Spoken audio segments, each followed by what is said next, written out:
دا زما د ټیک ټاک ایډي ده د بریال احساس په نوم. دا مهال 4K فالوورز لري او د لایکونو شمېر یې 21 کې. ګرانو ملګرو تاسو لیدلی شئ چې هره ویډیو ویرل ده.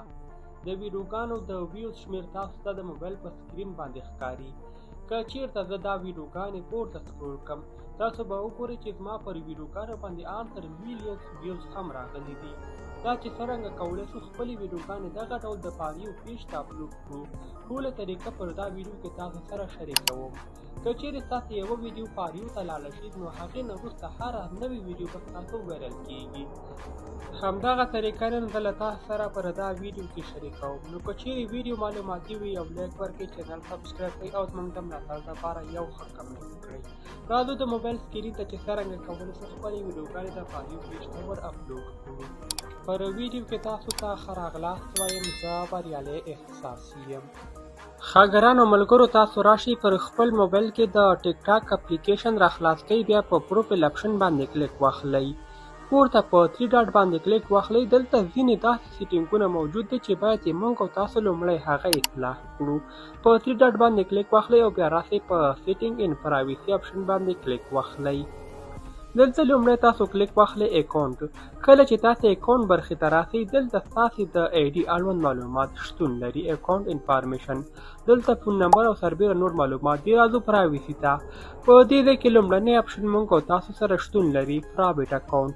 دغه اپشن که چیرې له تاسې سره آن وي دا به آپ کړئ. دوهم سجیسټ یور اکاونټ ټو ادر. راسئ پر همدې باندې کلیک واخلئ او دغه دواړه اپشن یې دلته ټیک مارک کړئ یعنې آن یې کړئ. دریم سیو کانټاکټس ان فیسبوک فرینډز. راسئ پر همدې باندې کلیک واخلئ او دلته لومړنی اپشن د خپل ایډي کې آن کړئ. له دې نه وروسته راځو څلورم نمبر لوکیشن سروس. راسئ پر همدې اپشن باندې کلیک واخلئ او دلته نیور انتخاب کړئ.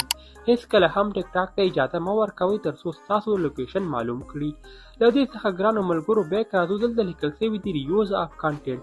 پر همدې اپشن باندې کلیک واخلئ. یو له مهمو اپشنونو څخه شمیرل کیږي.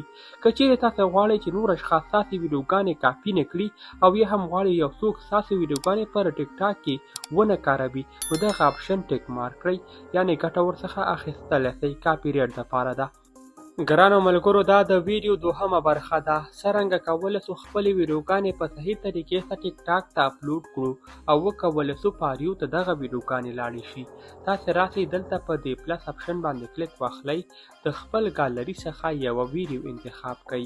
په دغه ترتیب سره زه راځم دا یوه ویډیو انتخابوم او له دې نه وروسته زه خبر تاریخي ګام د لومړي کلیک اخلم تر څو دغه ډول یو صفحه زموږ مخ ته راسي. دلته لیکل شوي دي ایډیټ کور. پر همدې اپشن باندې به کلیک واخلئ. کومه صفحه چې خورا جالبه وه همغه ټیک مارک کړئ او بیا په سیو اپشن باندې کلیک واخلئ.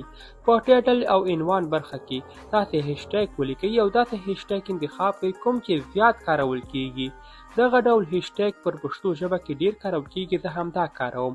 په دوهم هیشټیګ کې تاسې د ویډیو عنوان ورکړئ. ستاسې ویډیو د څه شي اړوند ده. زما ویډیو د خبر اړوند ده. تازه خبر مې ولیکه. په دریم هیشټیګ کې به تاسې خپل یوزر نیم ولیکئ د ایډي یوزر نیم او په څلورم هیشټیګ کې پاریو او بیا پښتو. په دغه ترتیب سره 5 هیشټیګ کې پوره سوي. اوس راځو په اپلوډ اپشن باندې کلیک اخلو.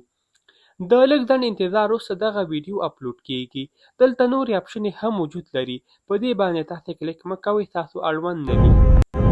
دا ویډیو د اپلوډ پر حال کې ده. د لږ ځنډ انتظار وروسته دغه ویډیو اپلوډ کیږي او زه تاسو ته په ثبوت سره درښایم چې دا ویډیو څومره ویوز ترلاسه کوي. ګرانو ملګرو تاسو لیدلی شئ همدا ویډیو ده او اوس مهال اپلوډ شوه. 0 ویوز دا مهال لري. یو ساعت وروسته یو ځل بیا زه راځم د ټیک ټاک اپلیکیشن راخلاصوم او تاسو ته درښایم چې دغه ویډیو دا مهال څومره ویوز لري. د یو ساعت انتظار وروسته یو ځل بیا زه د ټیک ټاک اپلیکیشن ته راغلم او دا هغه ویډیو ده کوم چې همدا اوس موږ اپلوډ کړه. دا مهال دغه ویډیو لري 2171 ویوز. نو دا یې ثبوت و چې موږ څرنګه کولی شو ټیک ټاک اپلیکیشن کې یوه ویډیو د پاریو پیج ته ور اپلوډ کړو. که چیرې ویډیو معلوماتي وه یو لایک ورکړئ، چینل سبسکرایب کړئ او زموږ د ملاتړ لپاره یو ښه کمنټ وکړئ. تر بیا ښه وخت ښې چارې الله مو مل شه.